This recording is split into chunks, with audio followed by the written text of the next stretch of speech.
Hello, grade 3s. This is Mrs. Salvador. We'll be going through some of the icons found at the top toolbar of a Microsoft Word program that all of you will need to get familiar with. It will be especially helpful once we start using Word for publishing your creative writing and poetry. You'll also be learning some new computer language that you will also learn to become more familiar with.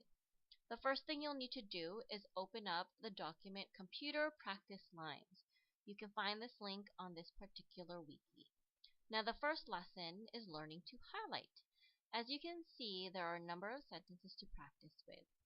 To highlight, move your cursor to in front of the first word on the first line. So right here in front of the O. Now on your mouse, you are going to click and hold the left button and drag it across the sentence.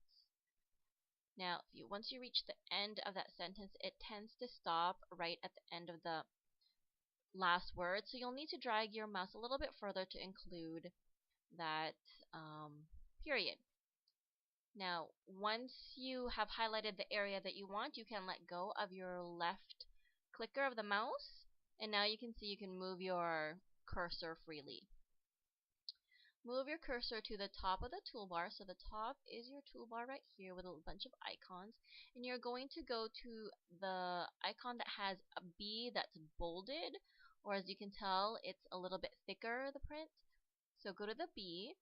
And if you actually put your cursor on top of the icon, a little text box will pop up. And it'll actually tell you what is going to happen to the line that you've just highlighted. So click on the B and it will turn your sentence into bold type, and bold means that the type is thicker. And click anywhere on the page and it will remove the highlights, and you can see that the sentence you've just highlighted has turned bold. Now all the icons at the toolbar, the pictures that are on it has some significance.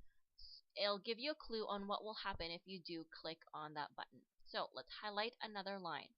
Again, go to the front of the O, click and hold the left button of your mouse and slowly drag across the sentence.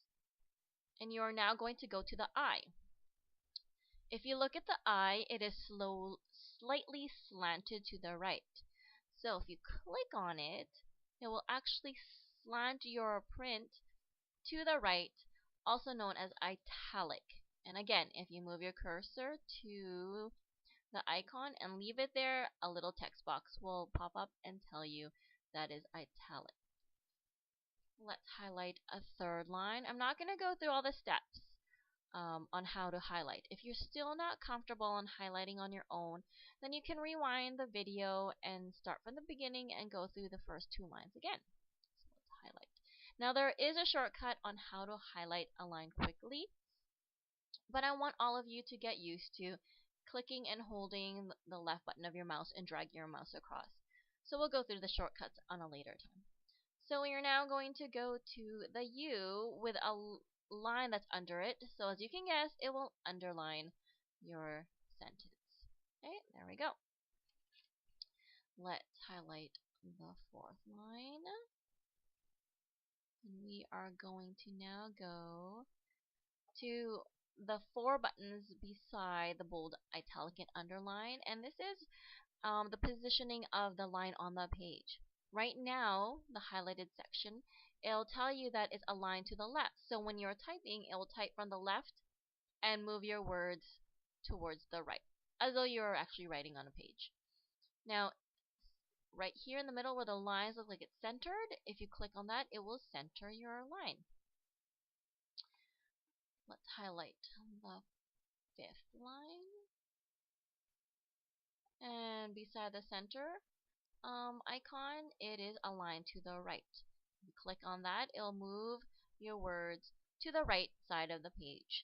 And actually, if you click at the end of this period and start typing, your typing will start from the right part of the page. So she was, and it'll push your sentence off to the left. Let's highlight the sixth line. And we are now going to go to the font type. So the font type is how your printed text is going to look like. So if you go into this window here, it'll show you different samples of font type. Now you can scroll in this window going up and going down. Just scroll. There is a little scroller on your mouse that you can scroll going up and down.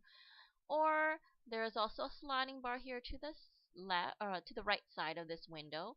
All you need to do, put your cursor to that little square part of the slider, click and hold your left button, and move your mouse slowly downwards, and it will give you all the other font types. So let's change the font type to GG. That looks interesting. And there we go. It changed the whole line to a different font. Now I'm going to highlight the next line, and you're going to change the font size. So as you can tell, it will change the size of your text. Here's your little window with number 12. That's what the font size is set up right now. If you click on the little downward arrow, it'll give you all the different sizes that you can choose from. Let's change it to 18. There we go. Let's change your font a little larger. We'll highlight the next line. And now we're going to go to changing the font color. So right here at the top right hand corner, now it depends on what kind of Word, Microsoft Word you have at home or at school. It runs 2011. So your page might look a little different than what I have right now because I'm running 2003. Here you go. So it's an A with a colored line underneath it. So if you click again on the right arrow pointing downwards, it'll bring out a window with all the different font colors that you can choose from. So let's choose a violet. There we go. Now, before we move on to the last line, at the bottom of the page, you can see a little section here that says name, date, grade, and room. So I want you to fill this out because at the end of this, and of your practice, you are going to print out your sheet and hand it in to me. Oops, 24, grade 3, room 31. Now, if you don't have access to a printer, that's no problem. You can save it on a jump drive, bring it to school, and we can print it at school. Now all you need to do is highlight the next line, and we're going to learn how to cut and paste. So as you see, you highlighted the sentence, and make sure that the cursor is somewhere on the highlighted section. This time right click, so click the right button on your mouse, and a little window will pop up, and you are going to press copy. Click anywhere to get rid of the highlight. Go to the end of room 31. Press enter twice. Now, see that type cursor is blinking. You are going to take your mouse cursor near that area, right click where another window pops up, and you can see the options that you can do. The one that is lightly colored, that means you are not able to choose those options, so you are now going to put paste. Well, I hope this tutorial was helpful for you. If you're still not comfortable with some of the information that was given today on this tutorial, feel free to go back to the beginning and go through all the lines again. Once you feel that you are comfortable with it, you can print this page out and hand it in. Thank you.